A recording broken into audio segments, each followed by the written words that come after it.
Look, you wake up at 7 a.m., go to work, do your job, get paid at the end of the month, and you tell yourself something very simple.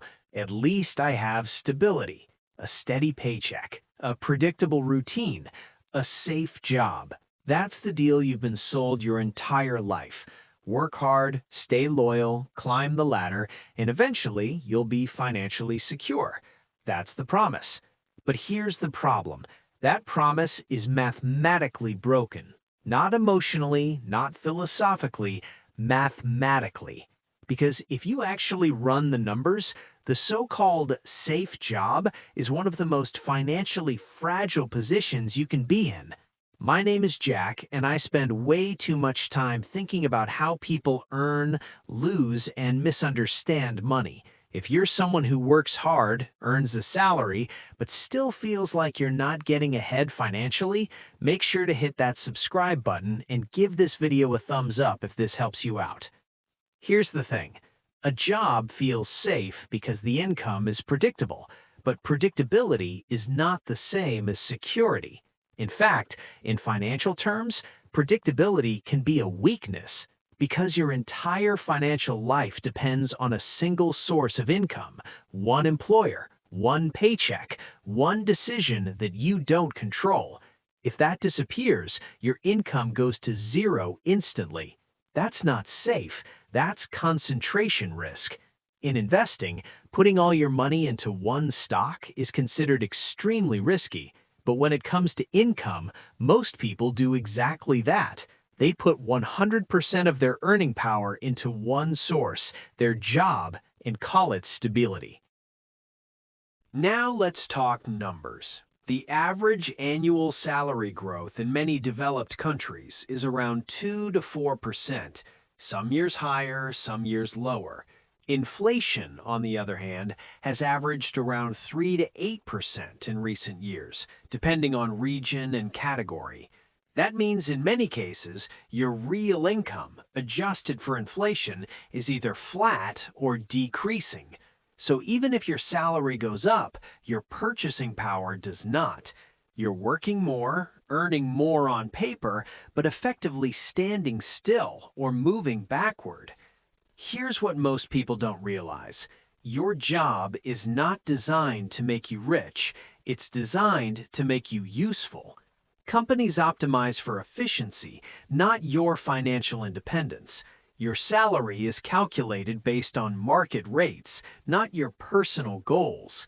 That means your income has a ceiling, and that ceiling is controlled externally. You don't decide it. The market does, your employer does, your negotiation power does. And most people hit that ceiling much earlier than they expect. Let's break it down with a simple example. You earn $50,000 a year. You get a 3% raise. That's $1,500. Sounds good. Now inflation is 5%. Your cost of living increases by $2,500. You are now $1,000 worse off than last year in real terms. You worked the same or harder, got a raise, and lost purchasing power. This is where it gets really interesting, because psychologically you feel like you're progressing, but financially you're regressing. And that gap between perception and reality is where people get stuck for decades. Now you might be thinking, okay, but at least a job is consistent. Let's challenge that. According to labor statistics across multiple countries, layoffs increase significantly during economic downturns. Entire industries can shrink within months. We've seen it in tech, finance, retail, logistics. People who thought they had stable careers lost their income in weeks, not because they failed, because the system changed. So the question becomes, if your income can disappear due to factors you don't control, how safe is it really? Here's another layer. Time. When you have a job, you are trading time for money. 1 hour equals a fixed amount of income. That means your earning capacity is directly tied to your available time. There are only 24 hours in a day. Even if you optimize everything, you cannot scale your time infinitely. So your income is capped, not just by salary limits, but by time itself. This is a linear model. Work more, earn more. Stop working, earn zero. That's the equation. Now compare that to asset-based income. Investments, businesses, systems. These are not tied directly to your time. They can scale, they can grow, they can operate without your constant input. That's an exponential model. In this difference, linear versus exponential is one of the biggest financial divides in the world. Let's look at compounding. If you invest $500 per month and an average return of 8%, after 30 years you end up with over $700,000. Not because you worked more hours, but because your money worked. Now compare that to relying only on salary increases. Even with consistent raises, your growth remains linear, slow, predictable, limited. Here's what most people don't realize. The longer you rely only on a job, the more you delay exposure to compounding. And compounding is time sensitive. The earlier you start, the more powerful it becomes. Delay it by 10 years, and you don't just lose 10 years, you lose exponential growth. Now let's talk about behavior. Jobs create a false sense of control. You feel like as long as you show up and perform, you're secure. That reduces urgency. You don't feel pressure to build additional income streams. You don't feel the need to invest aggressively. You delay financial decisions because things feel stable. But stability can create complacency, and complacency is expensive. There's also a psychological trap: lifestyle inflation. As your salary increases, your expenses increase. Better apartment, better car, better lifestyle. This locks you into your job even more because now your cost of living depends on your income level. You can't easily step back. You can't take risks. You become dependent on the system that limits you. Now you might be thinking, so what's the alternative? Just quit my job? No, that's not the point. The job is not the problem. The dependency is. The problem is relying on a single income source with limited growth and high external risk. So what actually works? First, you need to shift from income thinking to asset thinking. Income pays your bills. Assets build your wealth. That's the distinction. If all your effort goes into maintaining income, you stay in the cycle. If part of your effort goes into building assets, you start changing the system. Second, you need to understand allocation. How much of your income are you converting into assets? 5%? 10%? 20%? This number matters more than your salary.